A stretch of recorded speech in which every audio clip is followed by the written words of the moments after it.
Hi everyone, I am Dr. JC Wagner-Romero, or Dr. Romero. I am your professor for EDS-206, Multicultural Education. This is the video that I promised you I'd make, talking about some of the logistics for this class and trying to set the tone for our semester. So what I'm going to do is I'm going to talk a little bit about some of the things that you've probably already read in the course syllabus, but I wanted to sort of reiterate some of the important topics so that you feel pretty good going into week 2 next week, which is going to be the week that we start getting into actual course content. Again, welcome. You all have probably gone through the Start Here module by this point, and you've probably already read the section that I created where I talk about who I am, but I do want to share a little bit about me, a little bit more about me. So I am in my second year here at UWL, finishing up my second year, originally from New Orleans. I am very, very happy to be here in La Crosse. Absolutely love living here, love teaching at UWL. I get to work with such brilliant students like yourself, or yourselves.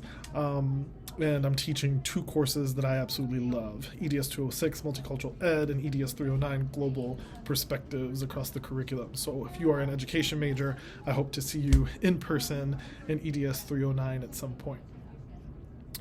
So it's a little bit about me. If you didn't go through the About Your Professor section in Canvas, definitely check that out, and you can learn some pretty cool things about me.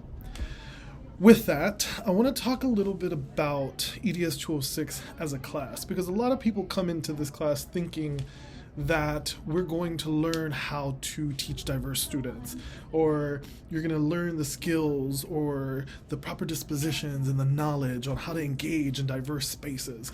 And while that's sort of true, maybe like 5 or 10%, that is not necessarily the case. I like to tell students this is almost like an intro to sociology class, but with an educational lens, or bringing in that critical education perspective.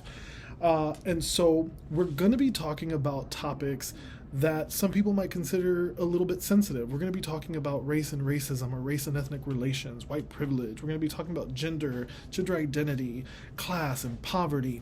Some topics that might make people feel a little bit uncomfortable. But that's okay, because many of you, especially if you're education majors, are going to be working with people that come from a variety of backgrounds. And so I hope that this class will give you some additional perspective as to the kinds of students that you might be working with, and hopefully provide you with the tools on how to navigate the experiences that you might have in the future as future educators. And if you're not an education major, that's totally fine too. I'm hoping that you can probably replace the word education in texts or in assignments with the word medicine or business if you're a pre-med student or a business student, and still find ways to apply a lot of the concepts and themes and topics into your own field. So I'm looking forward to you being able to unpack a lot of really critical things, especially in today's society, that I think will benefit you not only on an educational level, but on a humanistic perspective and humanistic level as well. Okay.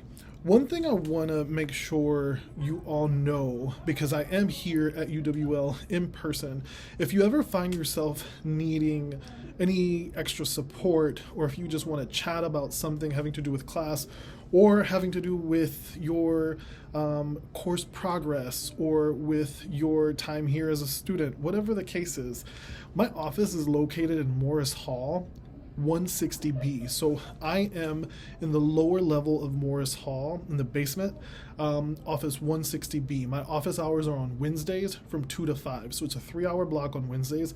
Please take advantage of that time. I highly recommend that y'all come by, say hi. I love hanging out with students. I love chatting with students, and I love being able to get to know y'all. So that's an opportunity for us to be able to connect, build a connection, and really be able to it's an opportunity for me to be able to support you additionally, since I don't get to see you in person or even on Zoom, since this is an asynchronous class. So please take advantage of the fact that I am on campus. I am in Morris Hall. Come by, say hi, ask questions, get support. 160B Morris Hall. If Wednesdays 2 to 5 don't work, please email me and we can set up a time to meet either via Zoom or in person. That is also an alternative. The one thing I do want to let you all know, and I tell my students this in person, is I don't check emails after 5 p.m. nor on the weekends. And you'll see that in my email signature line. So just note that if you email me after 5 p.m. or on the weekends, you're not going to get a response from me. So just be mindful of that, especially if you're needing support on an assignment or a task. You'll probably get a response from me the next day if it's during the week, or on Monday if it's on the weekends. So just keep that in mind if you don't hear back from me. All right, so some specifics about this particular class. So there are 2 textbooks that you're going to need for this class. One is a big, thick textbook. It's about this thick, and it's called Readings for Diversity and Social Justice. And another one is a small book that looks like this, and it's called Case Studies on Diversity and Social Justice Education, 2nd edition. So you are going to need both of them, and they're available in the bookstore. They're part of your tuition, so you can just pick them up at any point. So 2 textbooks. Something that students are often wondering is what makes up my final grade. So as a heads up, and again, these are all things that you'll find in the syllabus, 25% of your final grade is class participation, and I'll break these up in just a moment. 15% will be case studies that come out of this book. So this book is actually extremely important. Out of the 2 books that you'll have, this is probably going to be the most important. 30% will be made up of 3 essays that you're going to write. 25% will be made up of demonstrations of learning, also known as end of module quizzes, which I will talk through in just a moment. And then 5% of your final grade will be the end of semester comprehensive course final reflection. So I mentioned that 25% is class participation, and this will look like a few different things. The main thing will be discussion board tasks. So you're expected to meaningfully engage in course content through online written discussions with your peers every week. And you're going to have to respond to a prompt that I give to you each week. Your initial response to those prompts are going to be due by Fridays of each week by 11:59 p.m. And then you have to respond to at least 2 peers by Sundays at 11:59 p.m. And it's really important to keep in mind that your responses, especially your peer responses, should be really substantive and meaningful. So we should go beyond like, hey, yeah, I agree with you. You should be able to provide evidence wherever possible with your initial responses. They should demonstrate your understanding of the content and the learning that's happening in each week and in each module.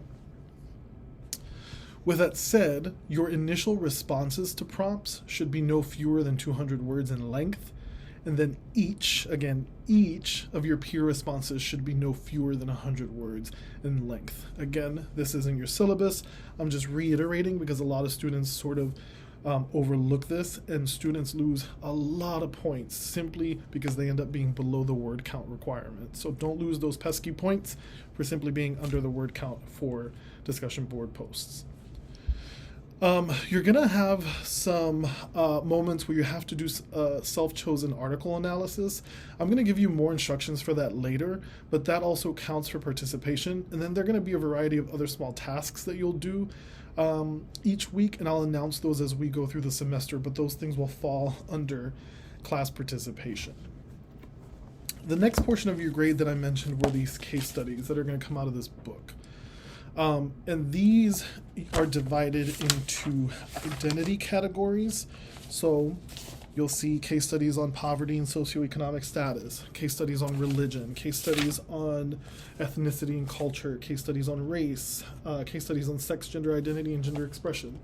Once we get to the modules that are divided by identity, you're going to be asked to pick a case study within those particular sort of identities and read it and answer the questions and then submit your responses for that particular module.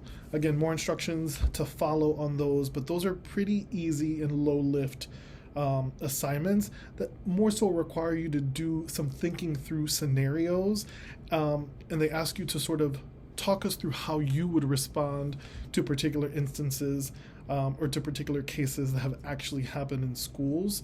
And I think that this is really important for those of you who are education majors, because it puts you in the position of an actual teacher or an actual school scenario, and it challenges you to think through, how would I deal with this scenario or this situation in an actual school setting, right? So those are the case studies. The 3 papers that you're going to have to write, the first one is going to be an identity paper. Again, you're going to get instructions for that. The second one is going to be one called Opportunity Gaps / Waiting for Superman paper. Waiting for Superman is a documentary that you will have to watch on your own. And I want to reiterate, we normally watch Waiting for Superman in class. Unfortunately, this is an asynchronous online class, and I can't provide each of you a copy of the documentary. So in the syllabus, it mentions you will have to rent the film. It's $3.99 on YouTube, and I give you the link. So when it's time for us to watch that, please remember that it will be your responsibility to access that documentary, and it'll be really important because you have an entire paper that is going to be rooted in the themes and topics related to that documentary. So that'll be your second paper. And then the third paper is going to be a paper that you'll have to write on Act 31. And that is what we call a common assessment. So all EDS-206 classes across UWL, anybody who's taking EDS-206, will have to write the Act 31 paper. And then we evaluate them across all classes just to see how students do. But that is the third paper. I mentioned earlier, demonstrations of learning are also known as end of module quizzes, and those are going to be timed quizzes that you'll do at the end of particular modules. I always recommend that students, watch the lectures, read everything, take notes as you would in an actual in-person class, so nothing should really change. Take notes as you would in an in-person class. Take notes of those really important topics, themes, concepts, terms, and get ready to do a timed quiz at the end that really is meant to gain an understanding as to how much you've been able to sort of internalize and understand the concepts that have been taught in a particular module. And again, those will happen at the end of modules, and they are timed. And then finally, your comprehensive course reflection, I will give you the instructions for that at a later time. And then lastly, here are a few rules of thumb that I wanted to leave you with. First, please be sure to submit assignments on time by the due dates and the times that are posted in Canvas. Generally speaking, though, I'm pretty flexible when it comes to those of you who have an emergency, a medical emergency, a family emergency, that kind of thing. So if you find yourself in an extenuating circumstance, please email me and communicate with me so that we can come up with a plan that's differentiated for you individually. But besides that, it is really important that you all submit your things on time, so that you can get the appropriate feedback and grade that you deserve. The second thing is, it's going to be really important for y'all to log into Canvas and engage in the online classroom experience in a really meaningful way. I am able to see how often and how long you all log into Canvas, so I monitor that pretty often. So please be sure that you're engaging in a meaningful way in the online classroom. Please communicate with me regularly and engage in professional etiquette. So if you need anything, if you find yourself having questions, if you're confused, please reach out to me. I am absolutely here for you and for your success. So I hope that you will feel comfortable enough to communicate with me when you need help. So there's that. And then the engaging in professional etiquette piece is just, and I say this to students, not just with me, but with all of your professors. Please make sure that when you're sending emails that you are asking for requests and not demanding demands, right? Like that is really important. That your greetings are appropriate. Those kinds of things are really, really important. I think with COVID, those things sort of have gotten a little blurred. So I want to make sure that you, not just with me, but with all of your professors, are engaging in professional etiquette in a college setting. So keep that in mind. It's going to be really important for you all to maintain a schedule so that you keep up with your work. Again, this is an asynchronous class. I can't be in class to remind you of all the things that you have to do. So you have to keep up with your work, with your schedule, with your deadlines. So please make sure that you're doing that. And then finally, just as a general heads up, modules for each week will open up on Sundays. So you will have access to a new module on Sunday for the following week. So that is it from me.